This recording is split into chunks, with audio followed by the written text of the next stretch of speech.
Hi friends, നമുക്ക് വചനം വായിച്ചു നോക്കിയാലോ.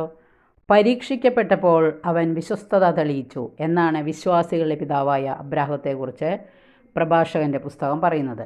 44-ാം അധ്യായം 20-ാം തിരുവചനം. എന്താ സംഭവം നമുക്ക് നോക്കിയാലോ.